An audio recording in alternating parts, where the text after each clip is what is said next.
जय Hind students, good morning all of you. मैं आप लोगों के लिए एक बहुत महत्वपूर्ण वीडियो अपलोड कर रहा हूं अभी।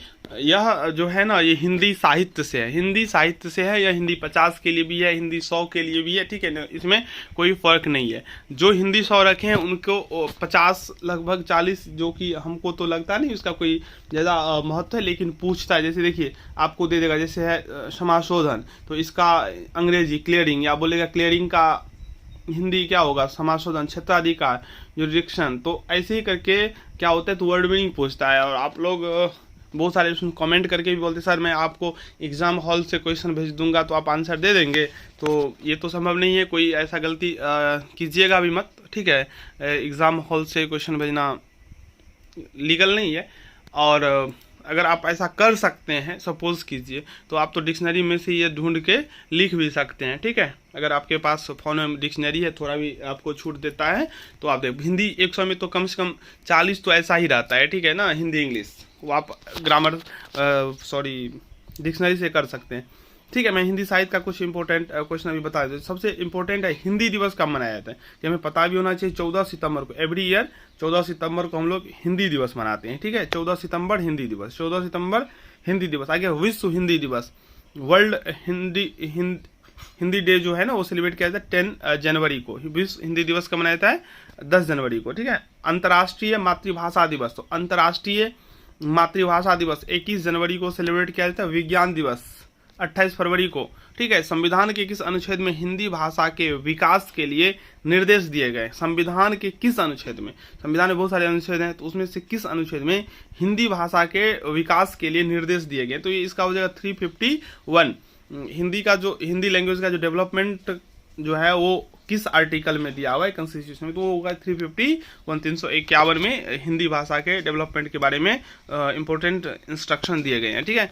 आगे, प्रथम राजभाषा आयोग का गठन सबसे पहले कब राजभाषा आयोग का गठन किया गया, तो 1955 ईस्वी में प्रथम राजभाषा आयोग का गठन हुआ था। कब हुआ था, 1955 ईस्वी में प्रथम राजभाषा आयोग का गठन हुआ था, ठीक है। चलिए देखिए, ये जरूरी है आप लोगों को पढ़ना, देख लीजिए। टाइम बहुत कम मिला, इसलिए हम अभी सुबह में बैच को ड्रॉप करके, बैच में बच्चा बैठा हुआ है, फिर भी आप लोगों के लिए मैंने क्वेश्चन लिखा और फिर इसको हम अपलोड कर रहे हैं, ठीक है। सिर्फ इसलिए क्योंकि आप लोगों का अच्छा कमेंट आया था और आपको नीड था, तो हमें लगा नहीं कोई किसी को मेरा ज़रूरत है, तो मुझे वीडियो मजबूरन बनाना पड़ा, ठीक है। फिर आगे क्या, प्रथम राजभाषा आयोग में कुल सदस्यों की संख्या कितनी थी। प्रथम राजभाषा आयोग कब बना था, 1955 ईस्वी। जब 1955 ईस्वी में प्रथम राजभाषा आयोग का गठन हुआ था, तो उस समय उसके कुल सदस्य की संख्या कितनी थी, तो इसका आंसर हो जाएगा 20।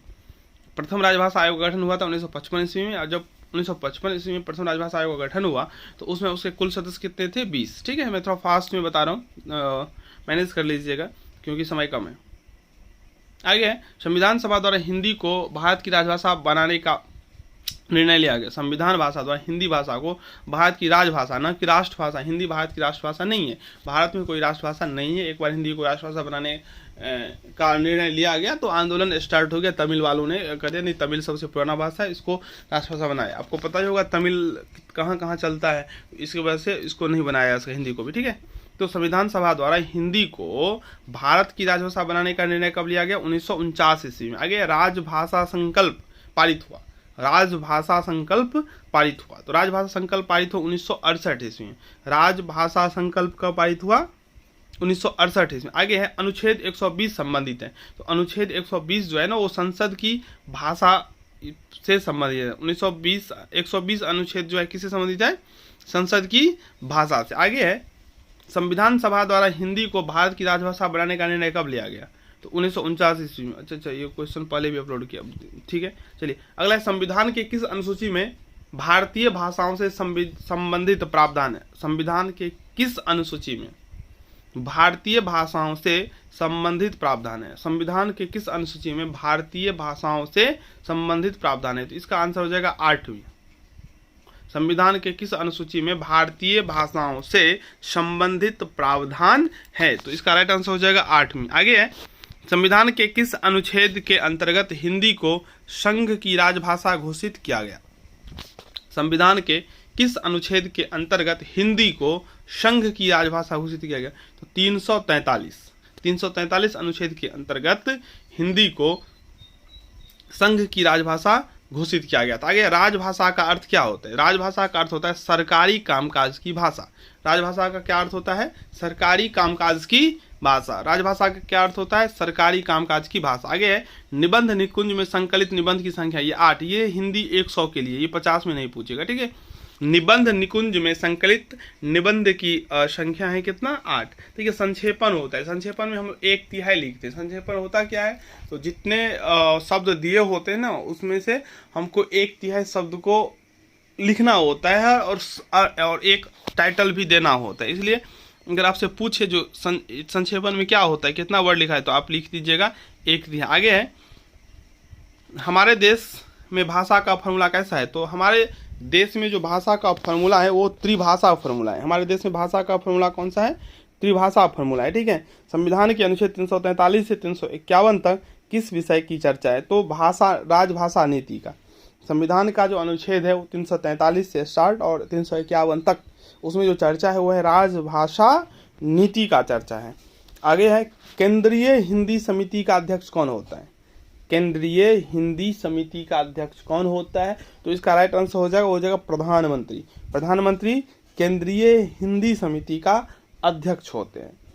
केंद्रीय हिंदी समिति के अध्यक्ष कौन होते हैं? प्रधानमंत्री। आगे है संसदीय राजभाषा समिति का गठन तो कब किया गया? तो जनवरी 1976 को। संसदीय राजभाषा समिति का गठन कब हुआ? जनवरी 1976 को। आगे भारत की सबसे बड़ी संपर्क भाषा क्या है? हिंदी।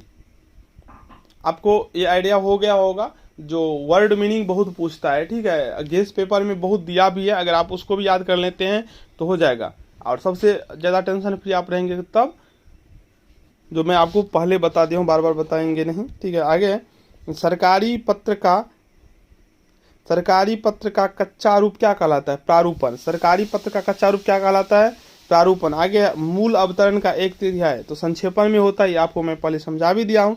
सरकारी पत्र के लिए तैयार किया गया मसौदे को हम लोग क्या बोलते हैं? प्रारूप। सरकारी पत्र के लिए तैयार किया गया मसौदा क्या होता है? प्रारूप। तो इतना क्वेश्चंस आप लोगों के लिए था। मैं कोशिश करूंगा जो 2, 4, 10, 20 और जो क्वेश्चंस हो सकते हैं वो मैं आप लोगों के लिए अपलोड कर दूं। 3 वीडियो जो आपके पाठ्य पुस्तक से था उसका भी ऑब्जेक्टिव मैं अपलोड कर दिया हूं, ठीक है। तो उन तीनों वीडियो को देख लें, इस वीडियो को देख लें, और 40-50 क्वेश्चन तो वही डिक्शनरी वाला रहेगा। तो इस प्रकार से आपका हिंदी कंप्लीट हो जाएगा। तो आज जैसे ही आप लोगों का एग्जाम खत्म होगा, जिस सब्जेक्ट का मैं आंसर की अपलोड नहीं किया हूँ उसका आंसर की भी आप लोगों को प्रोवाइड करवा दूंगा, ठीक है। आप लोग इस चैनल के साथ बने रहें। चैनल को सब्सक्राइब नहीं किया, चैनल को सब्सक्राइब कर लें। और आगे पार्ट 3 का मैं सिलेबस डिस्कस कर दूंगा, फिर जो इम्पोर्टेंट बात होगा सब आपको इस चैनल के माध्यम से समझाया जाएगा, बताया जाएगा। इसलिए यह चैनल आप लोगों के लिए काफ़ी महत्वपूर्ण है। चैनल को सब्सक्राइब कर लें और चैनल के साथ जुड़ जाएं, नोटिफिकेशन को ऑन कर दें ताकि हम कोई वीडियो अपलोड करें आप तक पहुंच जाए। धन्यवाद। अभी इतना ही। बेस्ट ऑफ लक, आपका एग्ज़ाम बहुत अच्छा हो।